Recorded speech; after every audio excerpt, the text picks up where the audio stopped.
At this point, NASCAR and the mainstream media simply don't mix well together. For quite some time now, every time the mainstream media covers NASCAR, they just get some of the most basic facts wrong, as well as giving some very interesting takes, which we'll get to later in the video. And over the past weekend, that was yet the case once again. Good Morning America decided to run a segment on Sunday morning of the Talladega Cup Series race, in which they discussed some of the safety issues that are currently going on in NASCAR. But it seems right from the beginning, they just completely butcher the report, putting minimal effort as far as fact-checking and conveying reliable sources. In case you haven't seen it, get ready, because it's about to get very stupid.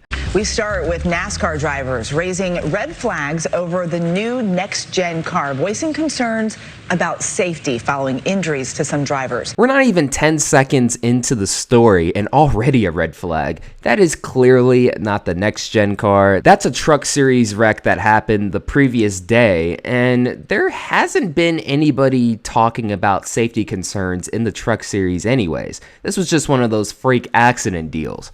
ABC's Elwin Lopez has the latest ahead of today's playoff race at Talladega Superspeedway. Elwin, good morning to you.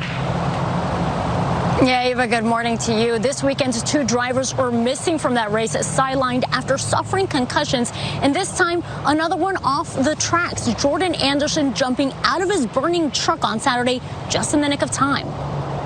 This morning, NASCAR driver Jordan Anderson... Oh my gosh, are y'all serious? Are y'all serious, bro? Oh my gosh. NASCAR fans know that isn't Jordan Anderson. That is his Xfinity Series driver, Myatt Snider. Snider's been racing for Jordan Anderson since the beginning of the season, in which he had a very scary wreck to open up the season. I know these are two drivers that the general public aren't going to recognize, but damn, all you needed to do was simply Google Jordan Anderson NASCAR and boom, you would have seen that's not him. So now we're not even a full minute into the story and you've already lost complete credibility with NASCAR fans. Suffering from second-degree burns after this terrifying crash during a NASCAR series race at Talladega Superspeedway. That's a big hit. Oh, wow. My goodness. Holy cow, that was dramatic. Plumes of smoke billowing from his truck as he spun across the track. It looks like the flames inside the cab of the truck. Crashing up against the inside wall, then crawling out of one of his truck's windows. Anderson airlifted to the hospital with severe burns. So let me get this straight. A major morning show like ABC's Good Morning America couldn't do a simple Google search on what Jordan Anderson looked like, yet you have the actual Jordan Anderson getting airlifted into the hospital with some of his face showing, and you still mess it up? You would never see these types of mistakes with stories that are related to football, basketball, hell, even golf, because they know their fans are going to rip them to shreds if they mess it up. But in this case, it seems like whoever was running the story just simply didn't care enough to do the most basic research. I know NASCAR isn't as mainstream as it used to be, but come on guys. And also, in case you guys have forgotten, let me remind you again, this is supposed to be a story about the next-gen concerns.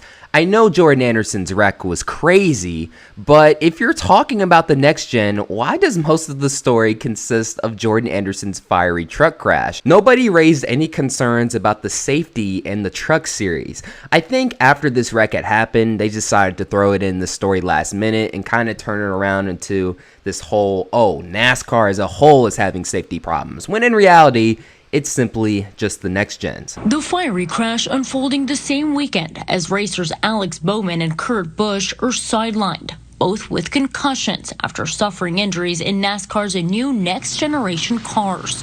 Drivers say the concern is that the new cars need to be able to withstand the force of a collision better, and ultimately are a lot different than the Gen 6 models. You know, the chassis are different. Maybe they're too stiff.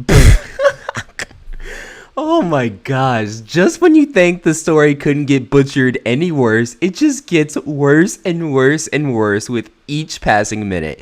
Look, I love me some Jesse Iwuji. He has been nice to me personally. We have had him on the NASCAR Weekly podcast before. He's another new owner in NASCAR, specifically in the Xfinity series, and I think that team has a lot of potential for the future, but his driving abilities are much to be desired, and most importantly, he has never raced in these next-gen cars. I know he's just pointing out the basic problems that everyone has heard, but if you're going to get a driver to speak on the safety issues with the next-gen car, at least let it be somebody who has actually raced in them. Maybe the energy isn't dissipating in the way they need to.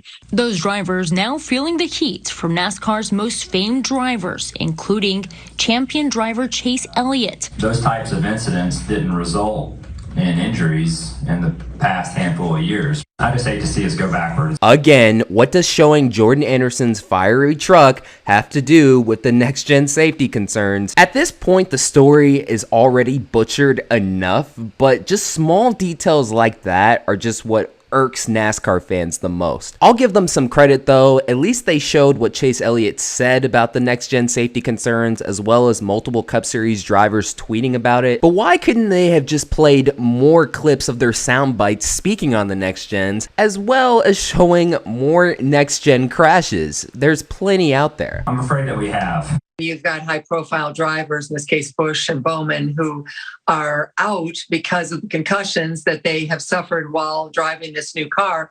This is on NASCAR to fix this and to fix it now. What I'm about to say isn't a knock against Christine Brennan. She's a very accomplished sports journalist. She has been doing this since the early 1980s. As far as her covering NASCAR though, I could only find a handful of articles of her doing so, most of them having to do with Danica Patrick. She doesn't cover NASCAR on a consistent basis, like a Bob Pockrass or Jeff Gluck, who I thought would have been way better for this part of the story. And as a result, NASCAR fans aren't very familiar with her and are probably asking, who is she? But yeah, the Good Morning America completely messed up this NASCAR story. Seriously, somebody got paid a lot of money to put a story together that is NASCAR related on a major morning show like Good Morning America, and they messed it up so freaking much. And it's really just another case of mainstream media just sucking at covering NASCAR. Let's go over a few more of these examples before we head out. This is from 2013 after the Daytona 500 on First Take.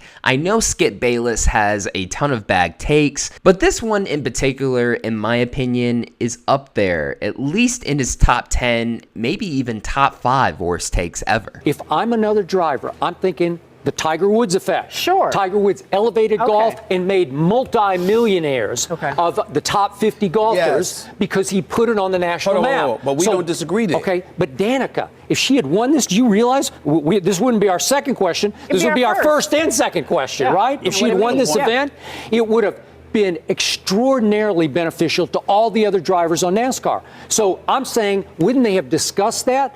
Gee, she's the pole sitter, so maybe we should give her an equal opportunity here.